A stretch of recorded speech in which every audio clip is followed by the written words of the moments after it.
Hello, and welcome back everybody over here at the place. Player here bringing you another episode of Bundle Rumble. March to Machines. This is the number 7, pack number 7. Oh, in other words, this is our semi-last pack. So far we had some interesting cards, some nice cards, some pack cards I was happy about getting. Some I was like, kinda meh. Let's see what we get tonight. A good feeling. Yeah, being said, let me crack open the pack, not waste too much time. And hope for something juicy in here. Well, the pack was, the packs rather, were not too bad. Also, ooh, hello there. Now that's an interesting start to the video. Usually we want to start with the art card, but actually I start with the art card first. Ask questions later. Oh, hello there. Who are you, ma'am? This looks like something. The Naga priest. What plane or faction? I mean, with the Egyptian clothing stuff, I would assume she's from Amonkhet. But Immorti, celebrant of bounty. I like the bounty. This is a very gorgeous artwork. What's she doing? Well, like, I mean, we see some other people with also apparently very sharp clawed fingers in the front. She. Oh wait, actually, this might be the head part of some porcelain knights. So she's apparently cracking open some orthodoxy guys. Nice. I assume, yeah, with the chest rugs, I assume it's actually she. Cool.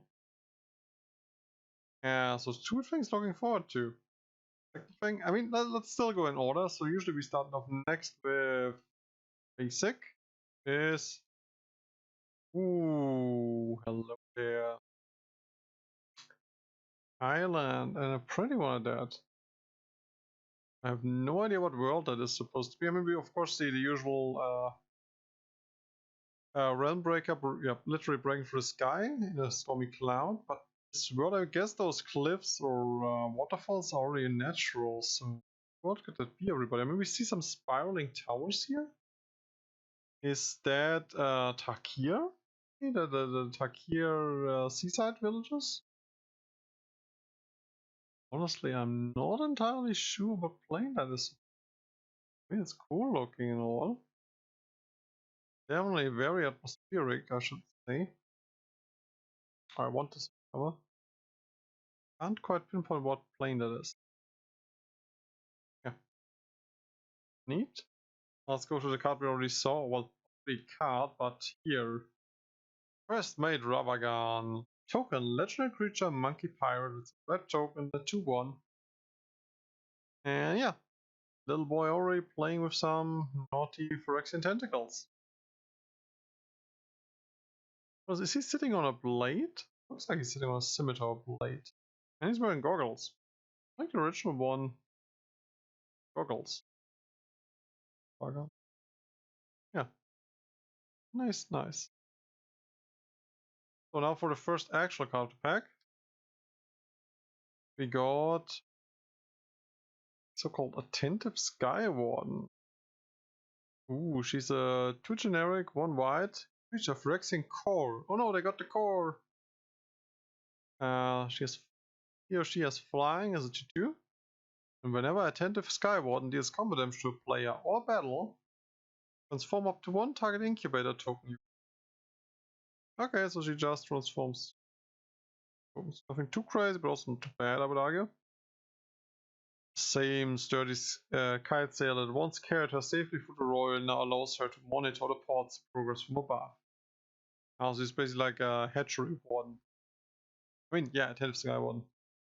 But the thing is, Sky Wardens are usually associated with the Leonine. Don't ask me why. Because the Leonine Sky Warden Hunter were cards that got released during my, early days of collecting Magic.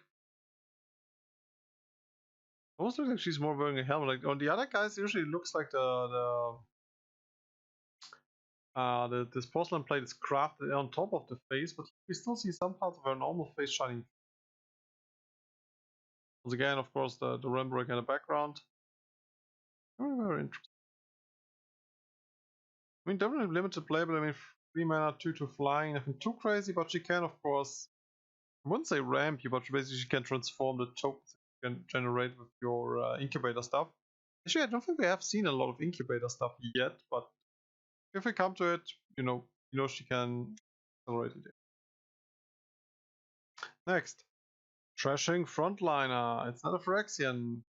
This time it's for 1 generic, 1 white, a creature Phyrexian Viashino, 2. He has Trample. Yes, Trample. Whenever Thrashing Frontliner attacks a battle, it gets +1/+1 until it turns, so it is a 3/3 if it attacks a battle. Neat.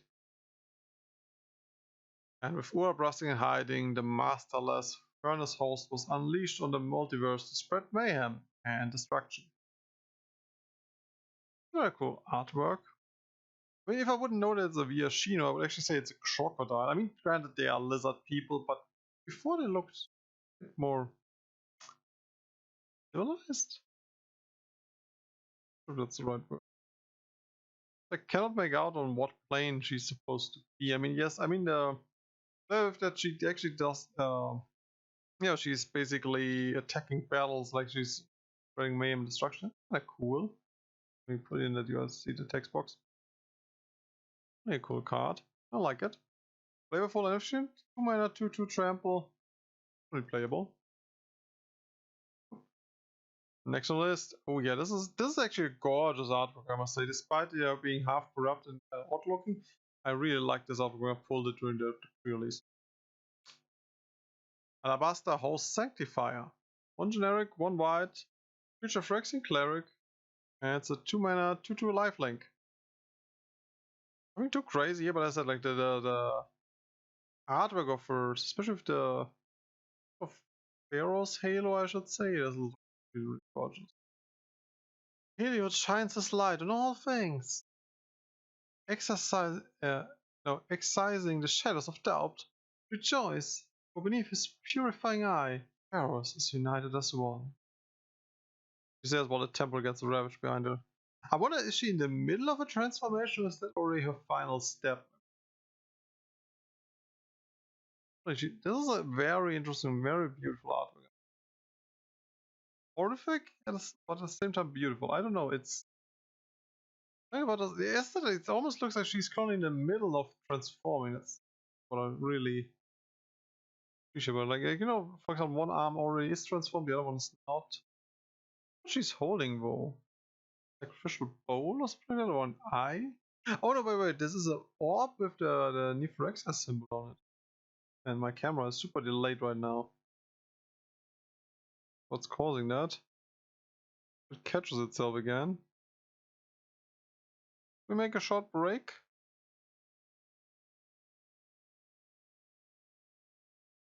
Let's move on.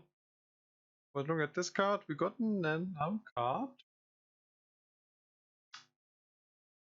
We got a new card. Of course we got a new card. Whatever. Elspeth's Smite. 1 white is an instant. Elspeth's Smite deals 3 damage to target attacking or blocking creature. The creature would die this turn, exile it instead. I see. Neat. It's kind of an exile removal, but it cannot kill big creatures on its own. Can only attack or blocking creatures actually. Okay. Legion screamed as the light pierced her. A nightmare. Come flesh. We get a great confrontation of the Ascended, I would say, Elspeth against Figure. Very interesting. Actually, I really like that you see the shards. I think one of the first cards we saw for El Snow were her shards, which was, I think, for 1 white Phyrexian mana, an instant that dealt 1 damage to all attacking creatures. Kind of interesting. Like it. Thing is, I think this is supposed to be a sword, but it almost looks like a spear how she's healing her. And I'm sorry, the camera's not quite picking up her wings. It's playable, I think, on casual decks, definitely. I mean, on serious decks, I would prefer my sword or my Path to Exile. I take it. Not bad. We have here. Seal from Existence. This is a very white pack, actually. White and red. Anyway, Steal from Existence. For 1 white, sorry, for 1 generic and double white, it's an enchantment. Has ward 3. Very neat. Effective. Seal of Existence has the battlefield. Exile target non-land permanent and opponent controls until Seal of Existence leaves the battlefield.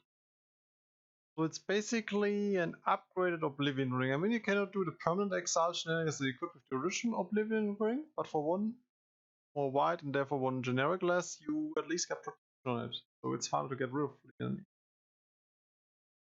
Not much to say, honestly. Just trying to figure out what guy or Rexian rather is getting exiled here. I can't even quite make out from what faction he is. I don't think it is Furnace. Also doesn't look like Orthodoxy, but all 3 other ones. But also I think it's the black one, actually, from the from Shieldred's host. Not entirely sure, because that reminds me a bit of an open ribcage kind of deal, which I think she mostly does. Yeah, cool card. Not a removal, actually. We have 2 white Peters and 2 white removals. Ah, this is also a very cool card, by the way. Also pulled that one really pre-release already, but let's go over her. All of the Mirror. 1 generic, 1 blue. She's a creature human knight. 2/1. And she has transform for 3 generic and 1 Phyrexian white mana. Already might tell you what her color combination will be after transformation. Anyways, you can, for this mana cost, transform the Order of the Mirror, activate only as a sorcery. When you do, she turns into. I didn't want to look at a battle yet. Order of the Alabaster Host. Creature Phyrexian Knight. Then a 3/3, blue-white. Whenever Order of the Alabaster Host becomes blocked by a creature, that creature gets -1/-1 on the turn. So basically she gets flanking. Not having flanking, which is kind of interesting.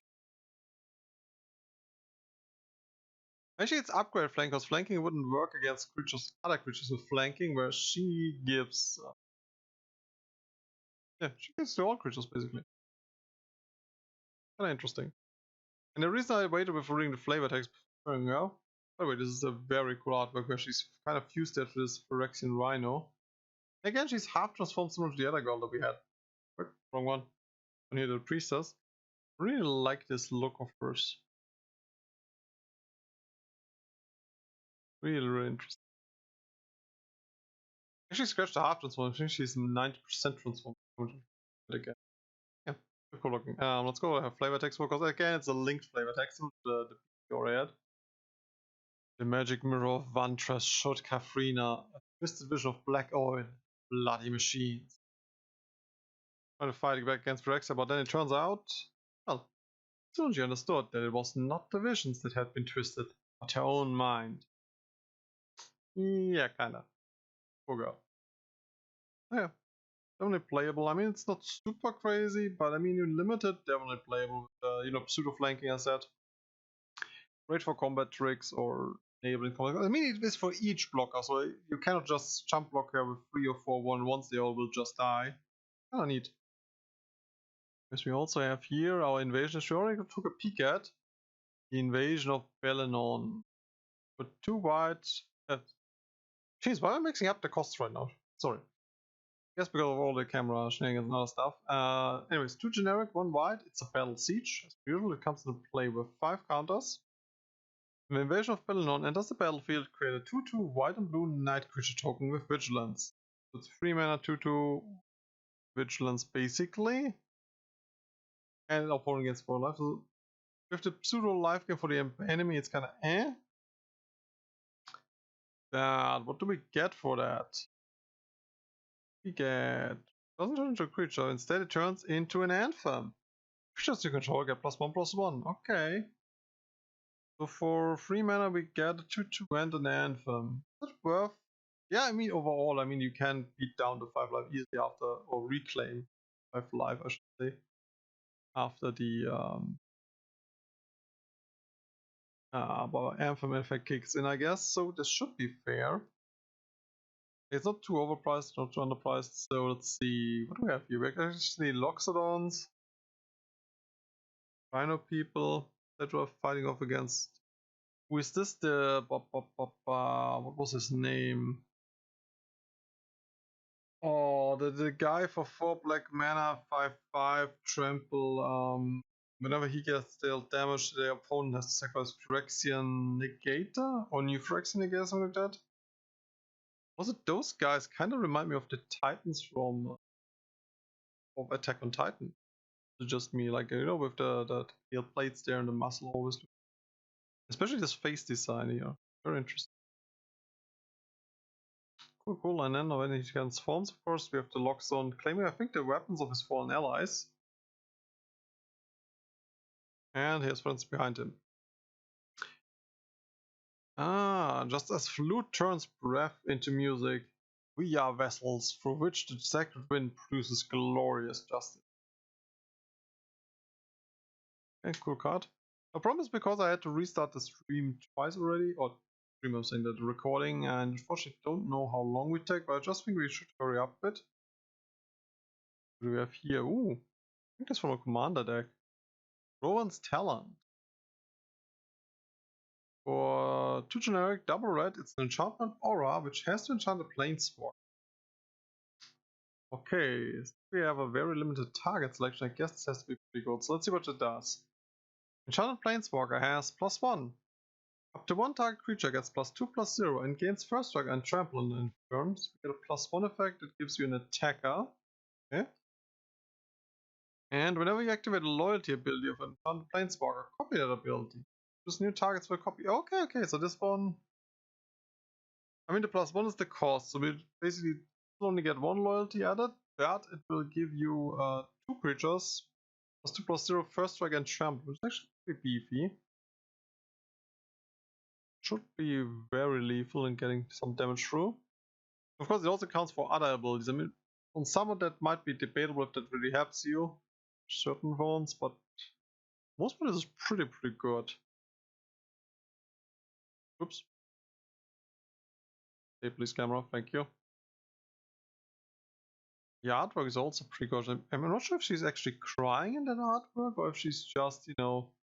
Yeah, I think she's actually crying. What happened to her brother? I don't know, everybody. This is also a very interesting artwork and card. I mean, again, I have to come back to what they said back in the day, that they don't want to print cards that have specifically Planeswalker or interact with Planeswalker specifically, and now we have an enchantment specifically for Planeswalker. But I mean, it's fine, I guess. Will I be playing that? I don't know if I would want to play that in my Chandra Planeswalker. Oh, this would have been my. The only decks where I really play Planeswalker is my mono red, where I play Chandra and Koth. I want to play that. I could try it. Guaranteed. Okay, and now we have one of those gorgeous Commander-esque. Commander, sorry, I should say, with the beautiful art style there. I really like the stained glass style. I really do. So we have Wrath, Weatherlight Stalwart. 1 white, 1 blue. Legendary creature, human wizard. 1/3. Whenever you cast an instant or sorcery spell, you may tap 2 untapped creatures you control. If you do, draw a card. Okay, so if you have a big army, he can draw you a lot of cards. For instance, sorceries, that's neat. So you're getting more fuel. And creatures you control get +1/+1 and gain Vigilance until end of turn for 5 mana. So he has a little bit of an Anthem effect there as well. I mean, for an uncommon, I guess that's pretty fair. Nothing too crazy. I mean, in limited, she's pretty strong, I guess. I mean, with enough mana, you can just cast that, which, I mean, double Vigilance doesn't help you, but for example, 2 of course does. And the extra, you know, card fuel for the hand. Bind with Vigilance, definitely playable. Cool. Ooh, how am I supposed to? Who are you? You are the so-called Hoarding Broodlord. You have a high cost for 5 generic and triple black with a creature dragon 7/6.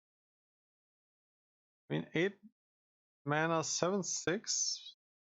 I mean, We already see flying. We also see convoke, so I guess that's good. Let's see. Morning, good lord, enters the battlefield. Search your library for a card. Exile it face down, then shuffle. For as long as that card remains exiled, you may play it. Okay. This is a linked ability that also works when the dragon is spawned. Good. And while the dragon still is on the battlefield, those spells you cast from exile have convoke. Neat. I mean, granted, what do you cast from exile that you have to... First I was thinking, oh yeah, all those suspense spells, you cast for free anyways. What spells from exile do you cast? I mean, of course it helps this spell, don't get me wrong, but I'm wondering what other spells would you cast from exile? Oh, actually in a black-red deck this could be great, because, oops, camera please focus. A lot of the new pseudo card draw in red is like exile a card, you may play it until end of turn. Yeah, I think in a deck like that, but then again, would you... I mean, it's a very hefty initial investment. I mean, yes, you get a tutor, which lets you cast the cards directly from discard. It's in exile on your hand. Also doesn't count your max hand, hand size. But and it gives the convoke if he sticks around, but it's a very hefty investment. So I'm not sure if he's worth all that mana. Oh, he's cool and he's very gorgeous looking. No, not super into dragons, but this is bad.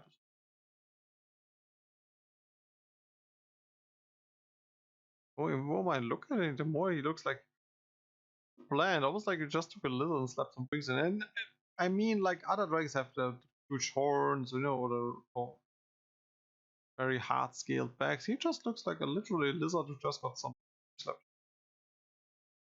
Are those his offspring? Yeah, actually.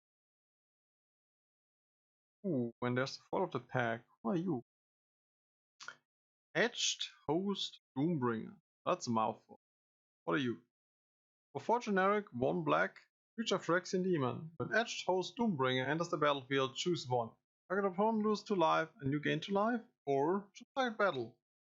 When an opponent protects it, remove 3 defense colors with it. Yeah, see? It's defense colors. Otherwise, put 3 defense colors on it. Okay. Basically, if it's one of our battles or a battle another enemy played and hand it over to that guy, yeah, we can break it down quicker. We do like 3 direct damage, you could say, but it's not real damage, so it cannot be prevented. And yeah, if it's one that we have to defend or someone else has to defend, that's it. Actually, only we have to defend. And defense counters it, so we make it sturdier. I mean, limited effect is good. Where else you most likely will end up 90% of the time just taking the 2 life, gain 2 life. I mean, the artwork is pretty gorgeous. The problem is the camera currently is acting up against it. But this team looks cool. And again, I assume it's an Oni from Kamigawa got turned here. I like it. Overall, the pack was interesting, I would say. Nothing too crazy. Nothing groundbreaking. I mean, the rules talent is kind of interesting. The 2 removals we got there in white for common. Not bad. Also nothing too crazy, I was saying. So I guess I could play them in some of my... It sounds always so bad if I say lesser commander, but it's just, not my favorite commander decks, but my lesser ones where it needs still to build. I would be fine those. And yeah. Anyways, that concludes pack number 7. Too crazy. Nothing too bad, I would argue. So, exactly, I hope you had some fun, and we catch each other again despite all the technical difficulties tomorrow for the final pack. We hope to carry us as well. Take care and nighty night.